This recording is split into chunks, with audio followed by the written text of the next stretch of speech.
Welcome to Reform Review, the show that gets facts wrong about your favourite language reforms. I'm the Casual Conlanger, and in this episode requested by Polypod, we'll be looking at SR1 and Stage 1. Spelling Reform Step 1, or just SR1, was proposed by the late linguist and amateur mathematician, source Wikipedia, Harry Lindgren.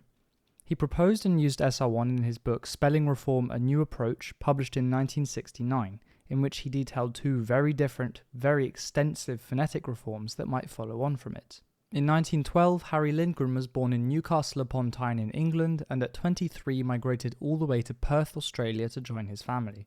He eventually moved to Canberra in the east and established the Spelling Action Society in 1971, publishing a weekly newsletter to promote his reforms, notably SR1, which appears to have gained some support in Australia. Doug Everingham, the Australian Minister for Health from 1972 to 75, joined the Spelling Action Society and backed the reform, and it was adopted as a policy by the Australian Teachers Federation in 1975.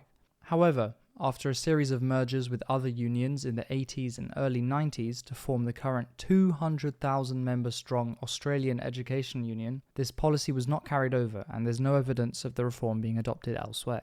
After Lindgren's passing in 1992, SR1 only faded further into obscurity, forgotten in the Internet Archives. As its name suggests, Lindgren's proposal is the first in a multi-step overhaul of English spelling. He was an advocate for incremental reform, progressing to the next step only once the previous one was accepted. Only making one change, SR1 is much smaller than the other proposals we've seen on the show, which is why we're also going to talk about its sister reform later. So Lindgren proposes to write every instance of the phoneme with an E. When I first saw this, I thought, that can't be right. So I read through every single source used as reference on the Wikipedia page and aha! On page 129 of his book, he says that in SR1 the suffixes "uri" and derivatives, like "airily" or "eriness," should be left alone, having noted that many speakers, especially Americans and Canadians, pronounce the suffix "eri, while others, like myself for instance, pronounce it more like "uri." Customary. Customary could easily be read both ways without any issue. In fact, a more useful exception might be for words like any, anyone, anything, and so on. In some Irish dialects, for instance, some speakers do pronounce them more like how they're spelled, as in the Trapp lexical set. With a reform this small, it's important to see how much the change would impact an average English writer and speaker on a day-to-day basis, because too small a reform might not actually be helpful. Thankfully, the Simplified Spelling Society of England already did most of the work for us. As his health started deteriorating in the 80s, Harry Lindgren's weekly newsletter for the Spelling Action Society was taken over by Gary Jimison, who wrote to the Simplified Spelling Society sometime in late 1985 or early 1986 with some intriguing findings. So, in the spring edition of the SSS's journal, Jimison demonstrated the principles of SR1 applied to the 500 most commonly occurring content words in the English language, as compiled in a 1978 study by Peter Edwards and Peter Heggart. He explained that 4 of the 200 nouns, 2 of the 200 verbs, and 5 of the 100 adjectives had been transformed, without mentioning what those words actually were. Thanks, Gary. Nitpicks aside, this comes to about 2.2% of the most common words being affected by SR1, which is relatively insignificant but not negligible. Jimison also looked at a 1977 study conducted by Vess Thomas, which compiled the 1,500 most frequently used words, accounting for about 90% of primary school students' writing.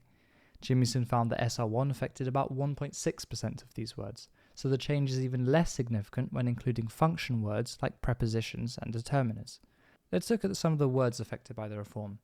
Again, any, friend, guess, instead, many, meant, ready, said, says, and so on.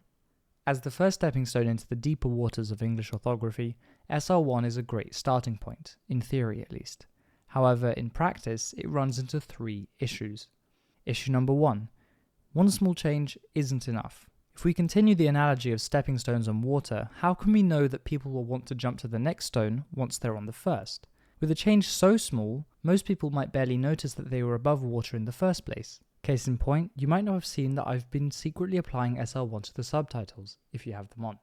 Let me know if you noticed. Issue number 2. SR1's premise is quixotic. God, I love that word. Each change in the 50-step reform requires general acceptance before progressing to the next one. In theory, an amazing idea, but an overly idealist one too. First, what would general acceptance look like? Approval from 75% of Anglophones? Legislature in all English hegemonic governments? A Duolingo update?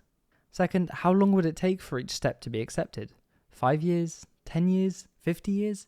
The longer it takes, the more likely pronunciation will have changed, requiring more steps and not actually resolving the problem. Lindgren and Jimmyson's vague ideals of general acceptance only reduce SR1's chances of being implemented. Issue number 3. School children wouldn't benefit enough. The numbers speak for themselves. The reform doesn't change that many words, as frequent as they may be. Just like any other serious reform, SR1's main audience is school children still learning English as a first or second language, with all the tricky spellings that come with it.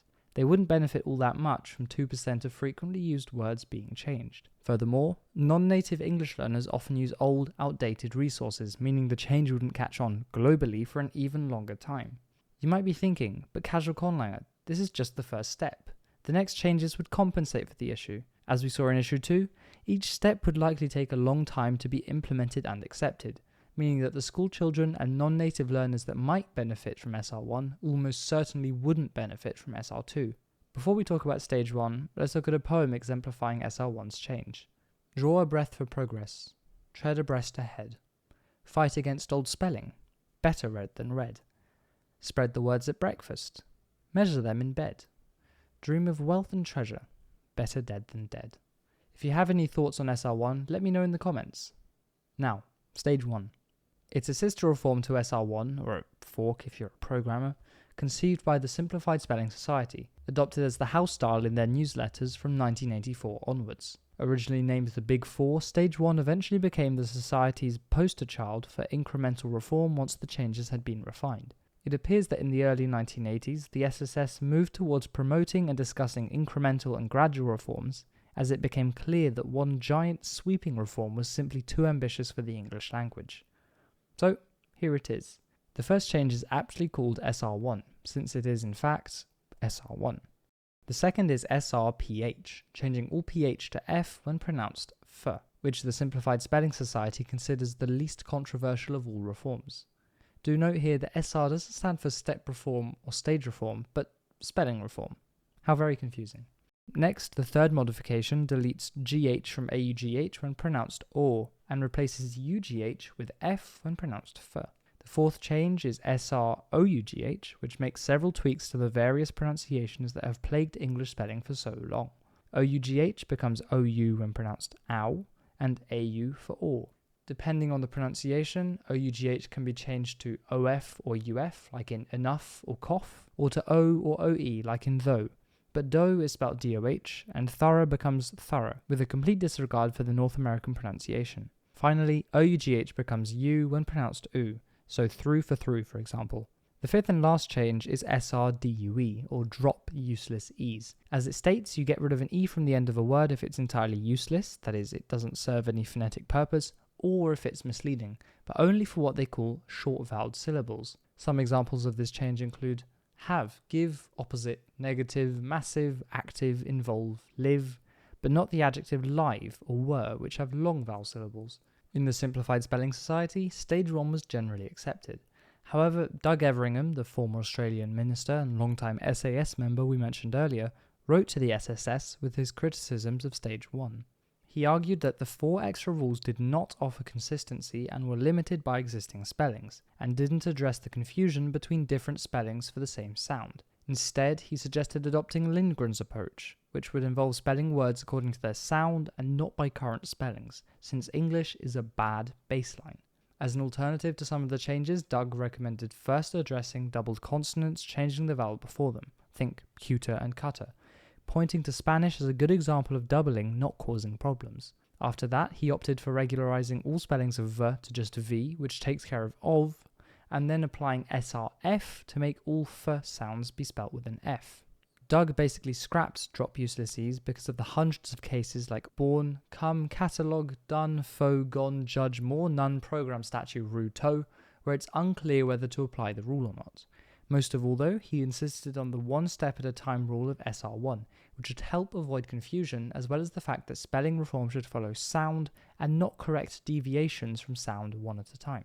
As Doug put it concisely, the simple solution is to abandon rules based on bad spellings and go for rules based on clear speaking. As always, the links to all the sources in the video are down below, and I highly encourage you to go read through some of them and pick out nuances I might not have seen. Despite SL1's limitations, Harry Lindgren was still able to design a clear, concise spelling reform that would be a good starting point for deeper reforms in English orthography. The same cannot be said, however, for Stage 1, which jumbles together fuzzy changes that might even have a negative effect on English writing. Plus, a former Australian minister roasted the hell out of it.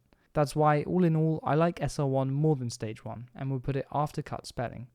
As for Stage 1, I'd put it before Parallel English, but let me know down below if you disagree with the rankings. Thanks for watching, I'll try not to disappear for too long again this time, and I'll see you next episode, where I'll be reviewing... Ooh, it's a surprise. Bye.